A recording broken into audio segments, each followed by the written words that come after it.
Al final de la película Diarios de motocicleta, una superproducción de Hollywood producida por Robert Redford y dirigida por el brasileño Walter Salles en 2004, libremente adaptada de las notas escritas por Guevara durante su primer periplo por América Latina, el joven Ernesto se tira al agua en un pueblo perdido de la Amazonía peruana para cruzar a nado el río que separa el hospital del campamento de los leprosos.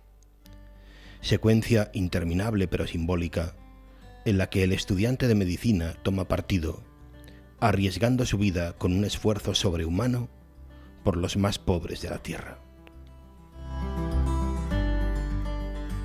Saludos amigos, bienvenidos. Esto es 49 o más, el programa que dedicamos cada semana en Canal Diocesano de Televisión a recomendarles la lectura de un libro interesante.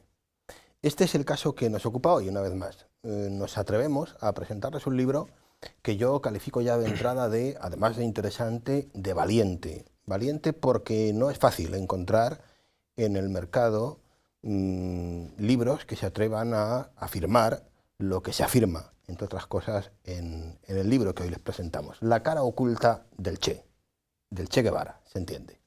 Lo hacemos con un buen amigo que nos acompaña, como siempre, en 49 o más, Antonio Rubio Muga. Bienvenido, Antonio. Muchas gracias, aquí estamos, un programa más. Nos disponemos a comentar un libro que tiene este título, La cara oculta del Che. Yo creo que es valiente, digo, pues porque el autor, que es Jacobo Manchover, ahora nos dices tú una palabra, se atreve a decir cosas que no se oyen, que son, como diría un buen amigo mío, políticamente incorrectas a la hora de hablar de el famoso Che Guevara. El subtítulo del libro, que tiene un subtítulo, nos apunta alguna cosa.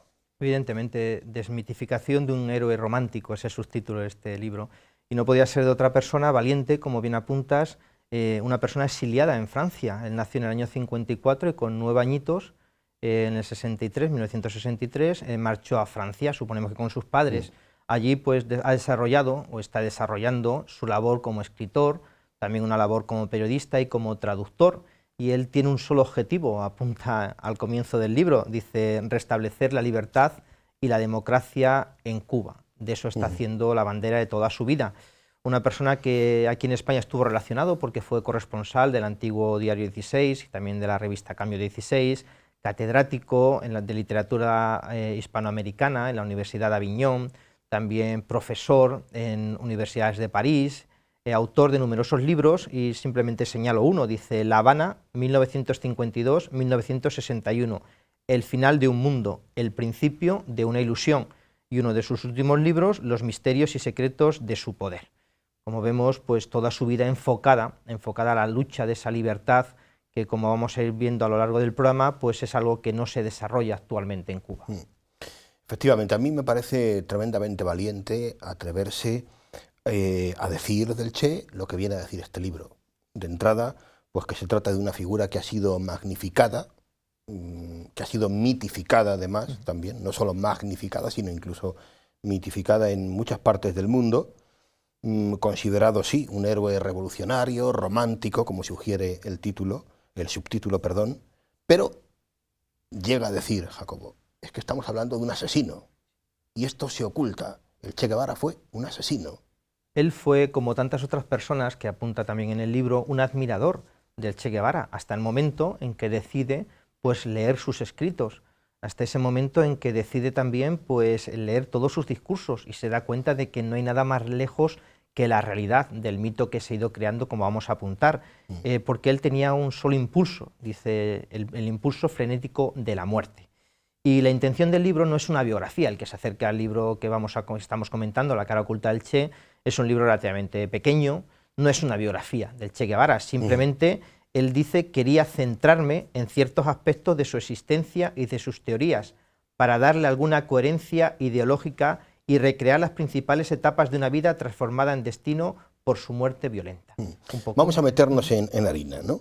Porque efectivamente él empieza, en el arranque del libro, empieza tratando un tema que un poco va a justificar o nos va a hacer entender al Che, ¿no? Que es el tema de la violencia, ¿no? Y entonces él dedica toda una primera parte a lo que él llama el aprendizaje de la violencia, ¿no?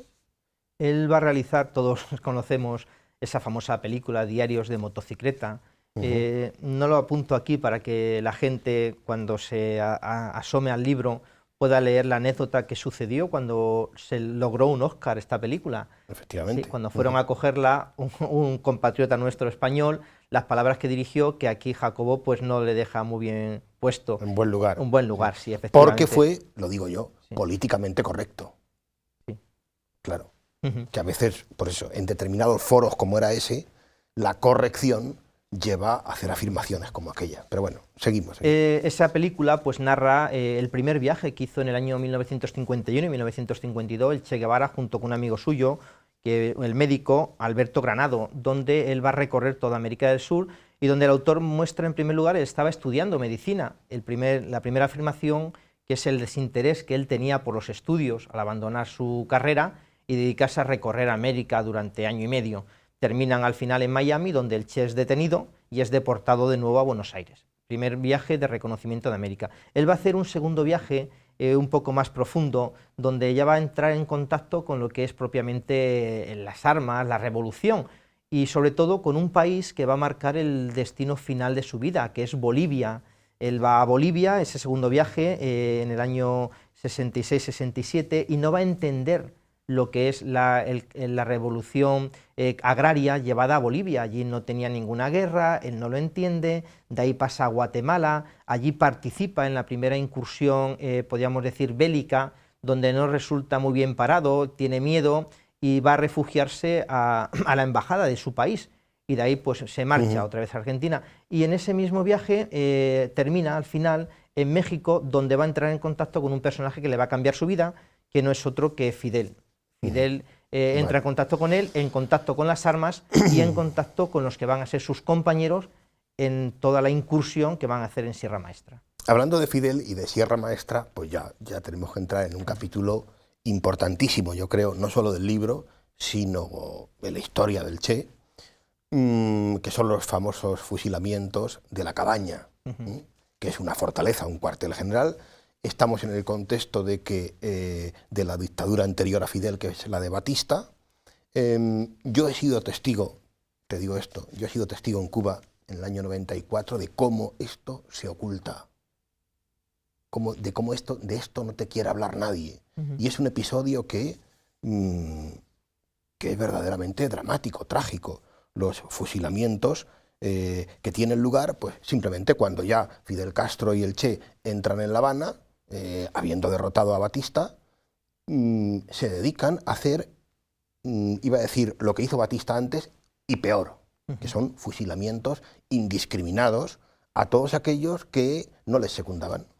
Él los llama actos de justicia elemental. Y encima los llaman así. Actos de justicia elemental, donde él sin ningún tipo de remordimiento, sin ningún tipo de reparo, va a ejecutar a cantidad de hombres. Dicen que se subía a un muro y fumándose un habano, él veía esos fusilamientos, donde los tribunales revolucionarios, cuando él llega al poder, pues van a tener un papel fundamental, donde no va a haber apenas tribunales, donde a toda aquella persona que se desvíe de la causa de la revolución va a ser culpable y va a ser ejecutado. Efectivamente, esto ocurre, estamos viéndolo, esta es La Cabaña, estos son algunas imágenes de la fortaleza, que se conoce así con este nombre, ¿no? La Cabaña, donde tuvieron lugar estos fusilamientos. De ahí pasamos a una auténtica, si quieres, lo dice Jacobo en el libro, admiración, ¿no? A una auténtica admiración que el Che le llega a profesar a Fidel Castro, y no solo a Fidel, sino a otros grandes líderes también del comunismo de la época, y se hace referencia ahí a Stalin. Sí, él sin teoría revolucionaria llega a afirmar no hay práctica revolucionaria. Entonces él llega a ser teóricamente marxista antes que el propio Castro. Él pone de manifiesto como un movimiento que surge también a raíz de esa revolución, el movimiento 26 de julio, que ellos se denominaban anticomunistas y también democráticos, y el Che va a desconfiar de ellos, porque los va a llamar confusos al no ser propiamente comunistas y no querer esa revolución por las armas como él iba a propugnar junto con Fidel. Por eso él en ese momento se pregunta qué rumbo debe de seguir la revolución cubana, no un rumbo de una democracia de un anticomunismo, sino un rumbo más cercano a las ideas de la Unión Soviética, a las ideas de Trotsky, una revolución que debería pasar por las armas. Y hacemos ahora mención, si te parece, aunque sea unos minutos, a un tema que me parece interesante, que es cómo el autor del libro, Jacobo Manchover, pues busca culpables. En un momento determinado de su reflexión, busca culpables de, es decir, sí, intelectuales en diversos ámbitos, yo creo, además, que han hecho posible este mito del que estamos hablando, que es el Che. En el año 1960 se juntan en Cuba el Che con un filósofo europeo conocido por todos, que es Jean-Paul Sartre, y a partir de ahí surge pues esa idea mítica del Che, en primer lugar un ser polígloto.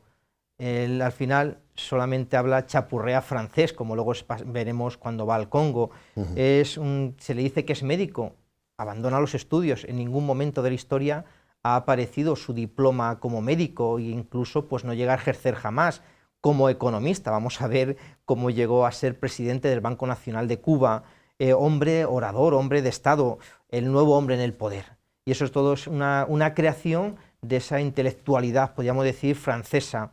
Y en cambio, entre los intelectuales cubanos, a partir del año 1965, no olvidemos que fue el año que Jacobo marcha con su familia exiliados a Francia, él va a publicar un libro que se llama El socialismo y el hombre en Cuba, donde llega a afirmar que la culpabilidad de muchos de nuestros intelectuales y artistas reside en su pecado original, no son auténticamente revolucionarios. ¿Culpables de qué? Y él no va a precisar la acusación. Todo eso lleva a que Carlos Puebla, un escritor que no estaba políticamente comprometido con el régimen, tiene que abandonar La Habana, tiene que abandonar Cuba, y va a pronunciar esos famosos versos tan conocidos por todos nosotros. Aquí se quedará clara la entrañable transparencia de tu querida presencia, comandante Che Guevara. Bueno, no puedo dejar de mencionar otro capítulo que yo tuve la oportunidad también de conocer con mucha tristeza, ¿no?, en Cuba, que es el de los campos de trabajo. Hay un momento en el libro en el que Jacobo habla de los campos de trabajo voluntarios, sí, entre comillas. Sí, bueno, en el año 94, para que te hagas una idea, Antonio, había campos de trabajo ya voluntarios, ¿no?, que habían evolucionado, no son los que se describen los campos de trabajo del principio, ¿no? Pero quiero decir con esto a las personas que nos ven que hasta los años 90, los estudiantes, por ejemplo, yo conocí estudiantes en La Habana que eran obligados a asistir a estos campos de trabajo, que vendrían a ser algo parecido a lo que nosotros hoy consideraríamos aquí pues, los famosos campamentos de verano, pero imagínate, no estamos hablando de hacer gincanas, sí, precisamente, ¿no? Él los llama escuelas para corregir conductas, claro, que a través, por medio del trabajo, muchas veces, pues, o casi todas forzados, evidentemente, intentan reconducir a esas personas que no estaban en sintonía con la revolución. Llega a afirmar Jacobo que son auténticos gulags tropicales. Total. Completamente en similitud con los gulags que algún día trataremos de la Unión Soviética. El primero fue, en el año 1960 y a partir de ahí se desarrollan hasta, que tú has dicho, sí, hasta ayer. Hasta ayer han estado, no sé exactamente ahora mismo cuál será la realidad, porque te mentiría si dijera, pero yo los he conocido en los años 90, los campos de trabajo. En fin, un capítulo interesante de esos a modo de anécdota curiosa es la de los billetes, sí, de los billetes firmados por el Che. ¿Cómo es esa historia? Pues en una reunión que tuvo Fidel con el resto de revolucionarios para elegir al nuevo presidente del Banco Nacional cubano, él en el año 59, justamente a los pocos meses de tener la revolución, él pregunta en una sala concurrida, ¿hay aquí algún economista en la sala? Y rápidamente el Che levanta la mano y Fidel dice, a partir de ahora vas a ser el nuevo presidente del banco. Y el Che llega a afirmar, yo había entendido, ¿hay algún comunista en la sala? Y de esa manera la firma del Che quedaría plasmada en todos los billetes que empezaron a emitirse a partir de la revolución. Y como esas, muchas. Muchas más, evidentemente. En fin, bueno, y nos adentramos ahora en un capítulo, en un momento yo creo que muy interesante, ¿no?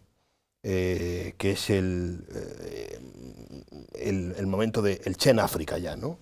El Che en el Congo. ¿Qué le lleva, qué intereses le llevan al Che, qué le lleva al Che al Congo? Antes, si me permites, un momentito antes de pasar al Congo, tenemos que ver por qué el Che llega al Congo, no qué le lleva así, pero cuál es la motivación que aterriza en el Congo.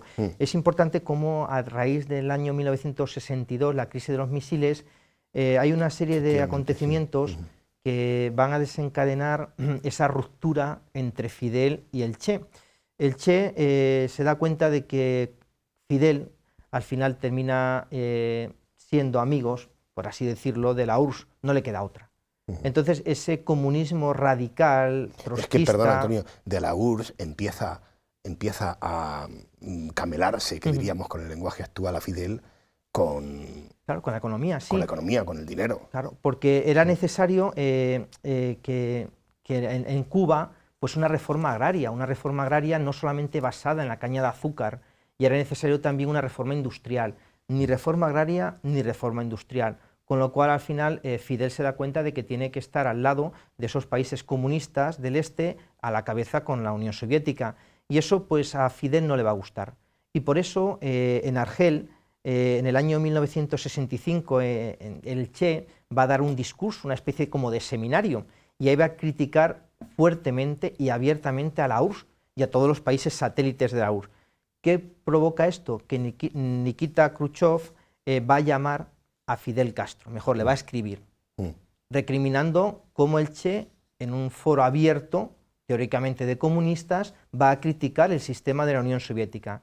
El Che coge un avión, regresa a La Habana en marzo del 65 y allí le está esperando Fidel con la comitiva del partido. Van a tener una pequeña reunión de 42 horas y va a ser la última vez que se le vea al Che en público en La Habana, a raíz de esa carta de Nikita Khrushchev que escribe a Fidel.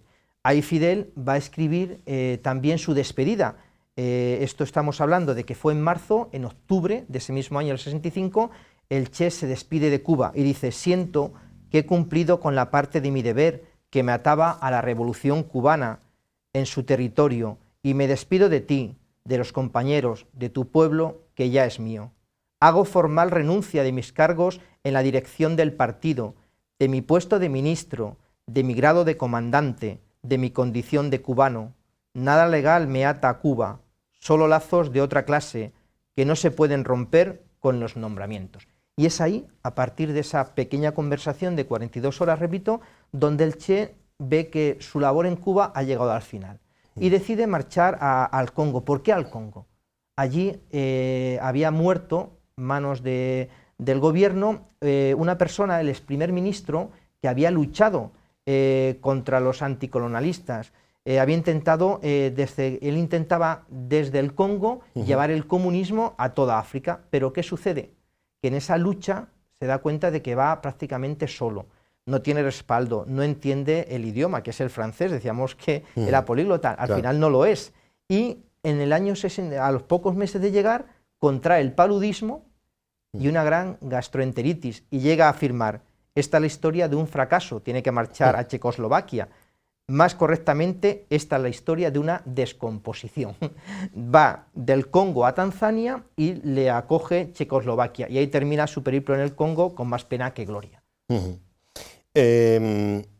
Y podríamos decir que hay otro salto, otra búsqueda de, podríamos decir, de guerrilla a la que liderar, ¿no?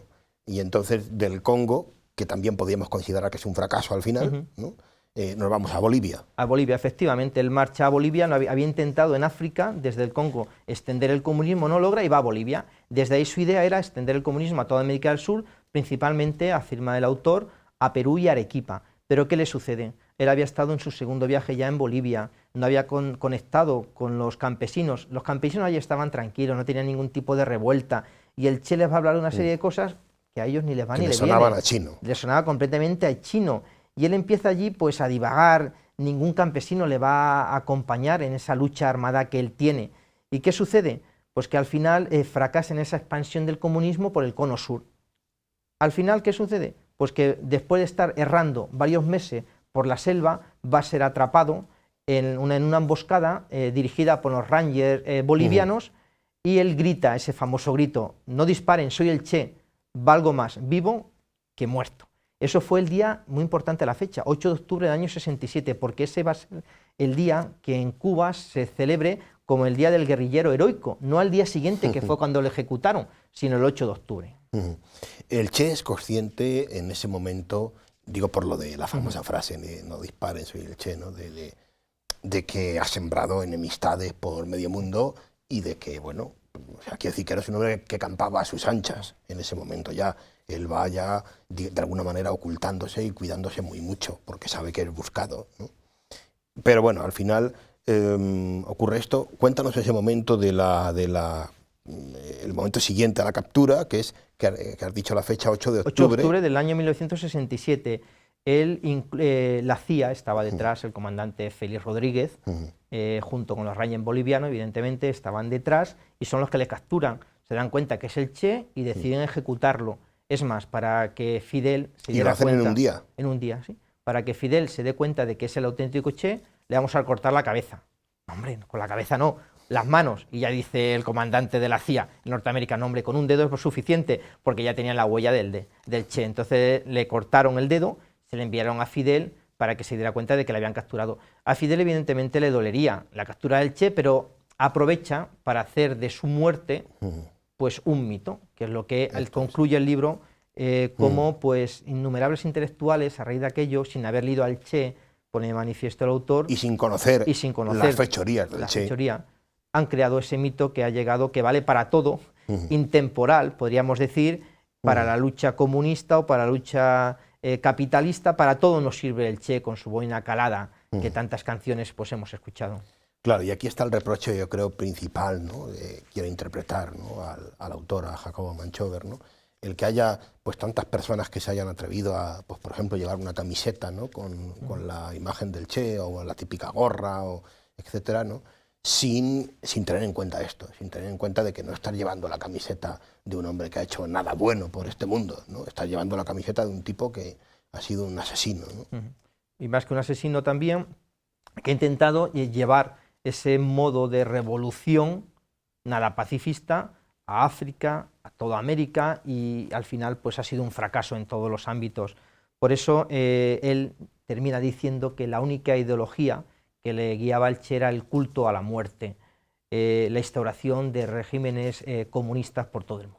Esa fue la metodología. Pues estamos en la recta final y ya sabes, las últimas palabras de nuestro 49 más, amigos, cada semana, son para Antonio, que cierra nuestro programa con un párrafo que suele seleccionar de ese libro que le proponemos cada semana. En esta ocasión les hemos hablado de La cara oculta del Che, de Jacobo Manchover, y así terminamos nuestro 49 más.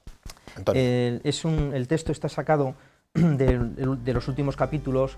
El día 9, cuando se entera Fidel de que el Che ha sido ejecutado, va a escribir un elogio fúnebre, y referente a ese elogio que hace Fidel Castro sobre el Che son estas palabras: no hizo ninguna valoración del modo con que llevó a cabo sus distintos cargos, excepto para comentar su capacidad de estudio y de trabajo a cualquier hora de día y sobre todo de la noche, así como los días de descanso dedicados al trabajo voluntario. Lo esencial del discurso estaba dedicado a sus dotes de guerrillero, de artista de un arte tan peligroso como es la lucha revolucionaria. Decía aparecer no como el hombre de poder que había sido, sino como un eterno rebelde contra todos los poderes. Hasta se podría considerar que había conducido una rebelión contra un régimen al que en realidad servía. Todo eso reforzaba la idea de un hombre libre, que a pesar de las discrepancias, que no llegaron nunca a ser explícitas, se sacrificaba para llevar el mensaje armado de la revolución por todos los continentes. Un soldado vencido, abandonado por sus hombres, fue transformado de este modo en un instrumento de renovación de un régimen que iba perdiendo su credibilidad a causa de su sometimiento progresivo a las consignas impuestas por la Unión Soviética.